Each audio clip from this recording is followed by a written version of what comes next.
We are just a day away from the draft, and that means it's the final mock draft. The last one before the real thing, and I'm going all in with a 5-round mock for the Chargers. The goal? Maximize value, fill the biggest needs, and let's be honest, try to find a couple guys we actually like watching play football.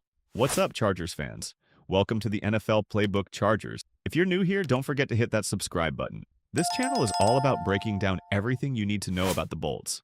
I'm starting at the top. First round, pick 22, and I went trench warfare.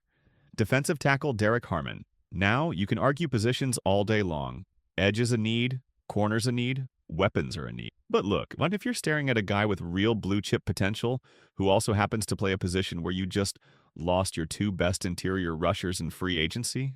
It's not that complicated. This defense has lacked juice up the middle for years. Harmon gives you that. He's got a legitimate pass rush arsenal, swipe move, snatch, bull rush, and the strength to eat double teams without folding. He's not a gimmick or a flash-in-the-pan prospect.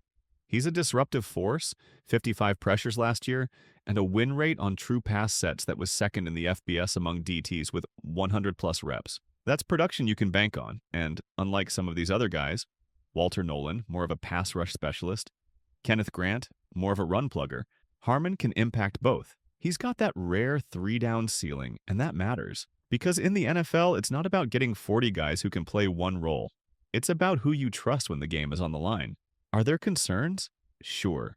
He leaves plays on the table. 5 sacks off 50-plus pressures isn't ideal. And the missed tackles are higher than you'd like. Discipline needs work, but the effort, the motor, you won't need to manufacture that. I'd rather rein a guy in than light a fire under him. He's got the juice. He just needs polish. Now, move to the second round. Pick 55. And now I am loading up for Herbert. Ole Miss wide receiver Trey Harris. This one's simple. Size, production, explosion. Over 1,000 yards in just 8 games last year, averaging north of 17 yards per catch. And not just empty calorie stats, 5.12 yards per route run, first in the country. The dude is a big play waiting to happen. Yes, he ran a 4.54. No, I don't care. The game speed is real.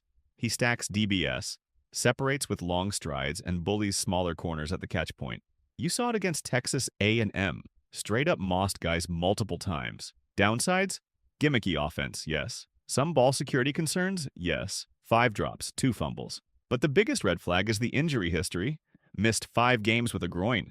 If the medical's clear, though, I'm all in. He's also a blocker. Something you're going to need in a Greg Roman offense. He's physical after the catch. He runs sharp routes. He tracks the ball well over his shoulder. There's not much to dislike unless you're betting on him to be a slot-only guy, which he's not. Let's not stop there. Round 3, pick 86. Harold Fannon Jr., Bowling Green tight end. Now I know what you're thinking. MAC school tight end, 6'3", 241. Not exactly prototypical, but this dude broke the mold last season. Over 1,500 yards and 117 catches. That's not a tight end season. That's a video game stat line. And yes, it was against lesser competition, but he lit up Power 5 teams. 11 for 137 and a touchdown versus Penn State. 8 for 145 and a touchdown versus Texas A&M. So the question isn't, can he hang with big boys? He already has. He's got strong hands, body control, YAC ability, and he's fearless over the middle. He's not an inline bruiser, and he's probably more slot weapon than true TE. But if you draft him to be a seam-busting pass catcher, he fits. And in this offense, where they move guys around and get creative with alignments, he can do damage. Blocking, functional, not dominant, but he'll hit targets in space and at least give you effort. You're not drafting him to stone edge rushers. You're drafting him to create mismatches and give Herbert a middle-of-the-field threat that defenses have to respect. On to round 4, pick 125, Georgia guard Dylan Fairchild. This was one of my favorite picks. The Chargers have real uncertainty at left guard, and Fairchild is built for trench combat. 6 feet 5 inches, 325, weight room freak, 440 bench, 570 squat, 370 power clean. He's got the grip strength to move defenders like furniture. But it's not just raw power. He's got a high-level wrestling background, which shows up in his leverage and technique. He plays angry, finishes blocks, keeps his head on a swivel in pass pro. He's not the best athlete. Quicker DTs can beat him off the snap. But he's got the anchor to reset and the motor to recover. And maybe best of all, he's battle-tested.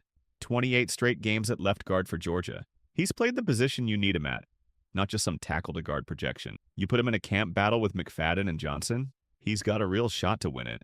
Then I wrapped up the day with round 5, pick 158, LSU cornerback Zay Alexander.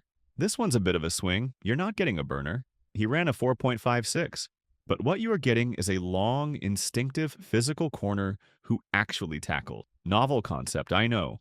He's got legit ball production, 13 interceptions over 4 seasons, and showed he could hang at the SEC level. He sees it, triggers quickly, and doesn't hesitate to stick his nose in the run game. Only 1 penalty last season. That matters. The speed is the issue. He got cooked once by Ryan Williams on a press attempt, and he doesn't have the recovery gear to catch up.